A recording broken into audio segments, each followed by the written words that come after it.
Kembali lagi di The Rians di Koi 89. Kita bakal ngebahas soal Koi lagi malam ini. Kalau Koi 89 pasti ngebahas soal Koi.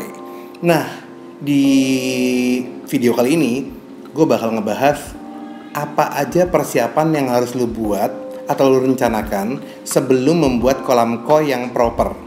Maksudnya, kalau buat kolam Koi nggak mungkin dong bikinnya asal-asalan. Yang bikin keren itu nggak harus mahal. Jadi inget ya, kolam Koi yang keren nggak harus mahal. Tapi kolam Koi yang keren wajib di-prepare atau dibuat rencananya. Nah, apa aja nih persiapan yang harus lo lakukan sebelum membuat kolam Koi yang keren? Ingat, keren nggak harus mahal. Yang pertama, lihat space atau area di rumah lo, baik itu di halaman depan, tengah, atau belakang yang lo mau buat kolam lo. Sebesar apa? Di sudut mana? Nah, lo harus pikirin tuh, di mana tempatnya? Tempatnya di mana? Dan pikirin space-nya atau areanya, luasnya, itu penting. Yang kedua nih, teman-teman, lo harus cari ide. Buat kolam tuh nggak mungkin lo bikin-bikin aja. Ini buat gini deh, ntar tiba-tiba tengah jalan lo berubah. Harus cari ide. Kalau gue sih, gampang aja, cari contekan. Dulu kita cari contekan kolam atau gambar apapun di Google kan. Sekarang ada yang lebih keren.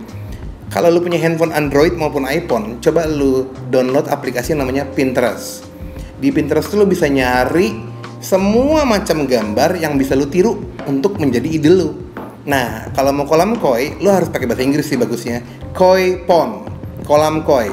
Nanti akan keluar tuh banyak banget di Pinterest kolam-kolam Koi yang bisa jadi ide buat lu dan juga semacam gambaran atau contekan kolam Koi yang lu mau tiru.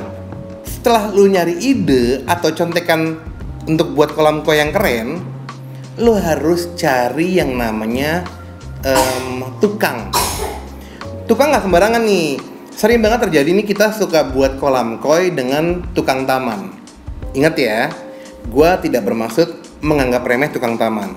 Tapi biasanya banyak tukang taman yang bisa bikin kolam Koi atau kolam ikan, tapi sebenarnya tidak proper alias tidak memenuhi standar kolam Koi yang baik. Ingat, nggak semua tukang taman.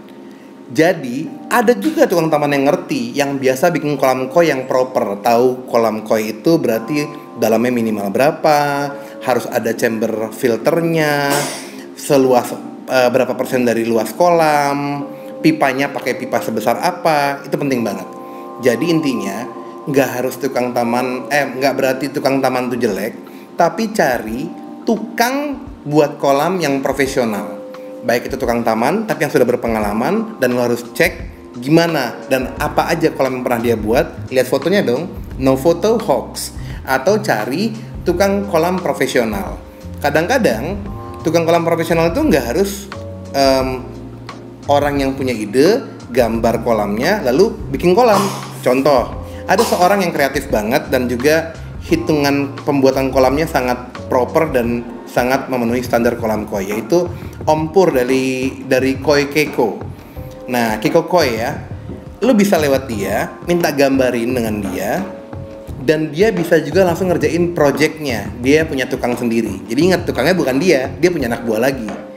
Nah, atau kalau lu luar kota, mahal dong manggil Om Pur, kirim pesawatnya. Lu mau lebih ringkas lagi, lu bisa minta dengan Om Pur gambarnya aja, disesuaikan dengan area di rumah lu yang mau bikin kolam. Lalu Om Pur akan gambarin, nanti tukang lu yang ngebuat. Tukangnya tetap harus profesional. Nanti tugasnya Om Pur membimbing atau memberikan konsultasi ke tukang lu itu, biar tukang lu bikin kolamnya bisa sesuai dengan gambar yang Om Pur buatin dan lu mauin. Selain tadi itu, juga lu harus sudah mulai nih memperhitungkan dan membicarakan dengan konsultan kolam lu atau tukang kolam lu bahwa kalau kolam lu sebesar apa yang lu mauin, pipanya juga pakai pipa ukuran berapa. Karena ternyata nih ya, gue baru tahu, serius nih, ternyata buat kolam itu nggak salah-salah. Kolam lu sebesar apa, dari awal harus udah rencanain. Lu bakal gunain pompa yang sebesar apa. Harus dari awal lo, biar tukang lu atau konsultan kolam lu ketika bikin kolam, dia tahu nih, oke, kolam ini luasnya segini, pompanya si owner akan menggunakan pompa yang sebesar ini nih. Berarti pipanya ukurannya akan menggunakan pipa segini untuk bottom drain, dan untuk skimmernya pipa ukuran segini. Itu penting banget deh. Jadi bener-bener lo harus sesuaiin dari awal, dibilang sama konsultan atau tukang lo, kolam lu sebesar apa, dalamnya semana, gunain pompa yang sebesar apa. Akhirnya pipa skimmer dan bottom drain akan menggunakan pipa yang ukurannya berapa. Itu ketergantungan banget, sangat berhubungan sekali. Nomor 5, lu juga harus mikirin nih dari sekarang. Banyak banget orang bikin kolam itu tapi nggak mikirin setelah kolam itu jadi, di area sekitar kolam mau dibikin apa. Kalau gue sih saran, mumpung lu belum bikin kolam atau lagi mau renovasi kolam lu, pikirin deh, kolam itu kalau bisa dibuat, di pinggirnya dibuatin juga yang namanya taman.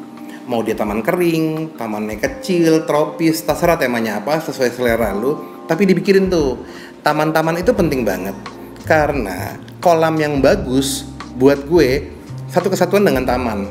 Kalau kolamnya keren, ada tamannya juga, hidup banget kolam lu. Dan buat lu nyaman, seperti di surga dunia lu. Karena sorry nih, dari beberapa pengalaman yang gue sudah lihat, banyak banget penghobi koi, ikannya keren-keren, impor, mahal, besar, bulky. Kolamnya besar, dalam. Tapi sorry ya, kalau gue sih lihat selera gue, kolamnya kok gitu banget sih? Nggak sesuai dengan harga ikan yang mahal-mahal itu, dengan media filter yang mahal-mahal itu, tapi kolamnya biasa aja. Kalau gue sih jadi orang-orang yang punya duit gitu, kolamnya gue bikin bagus. Ingat, bagus nggak berarti mahal, tapi keren dong, satu kesatuan. Nah, nomor 6 ini penting banget. Setelah dipikirin tadi semua itu langkah-langkahnya, lo harus juga nyiapin yang namanya, oke, kalau bangun kolam, daerah chamber atau chamber filter harus seluas apa. Banyak banget kesalahannya nih, kita yang suka buat kolam tapi suka anggap remeh. Kolam gue ukurannya 2 meter kali 2 meter, chambernya udah buat deh segede gini chamber filternya. No, standar koi itu yang gue tahu, ketika lo buat kolam, berapa luas kolam lo, nah si area chamber filter itu minimal 30% dari luas kolam lo. Jadi minimal 30%, misalnya kolam lo 2 kali 2 meter, dalamnya sekian, nah chamber filternya juga 30%-nya. Tapi ingat loh, itu minimal. Kalau lu mau serius ngurusin koi, coba deh lu bikin chamber filternya luasnya kalau bisa sih 50-40%. Air lu dijamin lebih bersih, ngerawatnya jadi lebih gampang, nggak dikit-dikit kotor, nggak dikit-dikit bersih-bersihin gitu. Next, nah ini nggak kalah penting nih. Setelah prepare segitu banyak rencana lu, kedalaman kolam lu juga harus dipikirin. Banyak orang bikin kolam koi, kadang-kadang suka salah juga. Yang pertama, kolamnya terlalu dangkal atau cetek. Berapa dalam sih minimal kolam koi? Kalau saran gue nih, sebenarnya dalam itu berapapun terserah ya. Tapi saran gue kalau lo mau serius ngurusin koi, dalam minimal kolam lo harus 1 meter. Yes, 1 meter minimal. Maksimal bisa 2-3 meter. Kalau gue sih pakai 1,75 meter. Tapi ada kekurangannya nih. Kalau kolam lo terlalu dangkal atau cetek, ikan lo susah untuk berkembang atau besar. Dan juga rentan akan penyakit karena perbedaan suhu akan semakin cepat dalam kolam. Jadi ikan lu bisa sakit.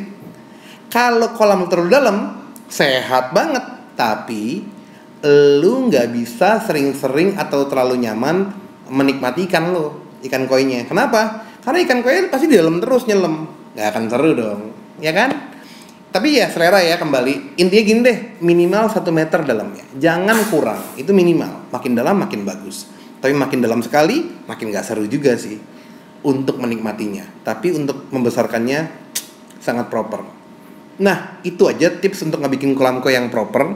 Semoga berhasil, bagus. Ingat, ngebangun kolam keren gak harus mahal. Jadi yang keren-keren gak harus mahal.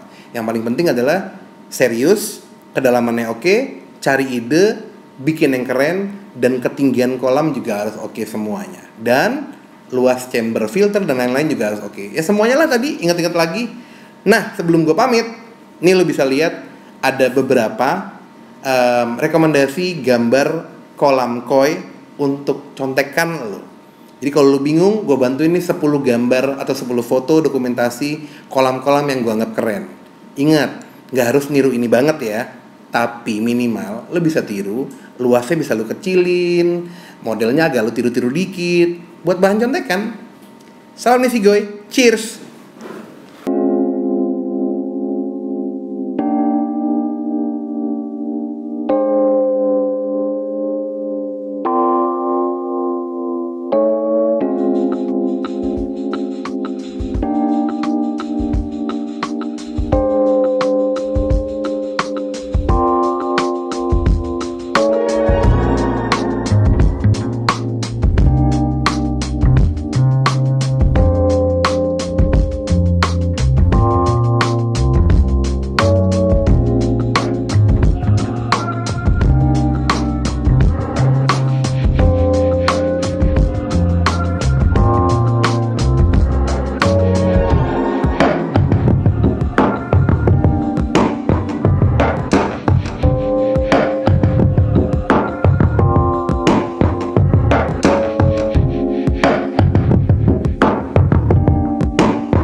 Teman-teman jangan lupa like and share ya, biar kami bisa umroh sekeluarga. Terima kasih.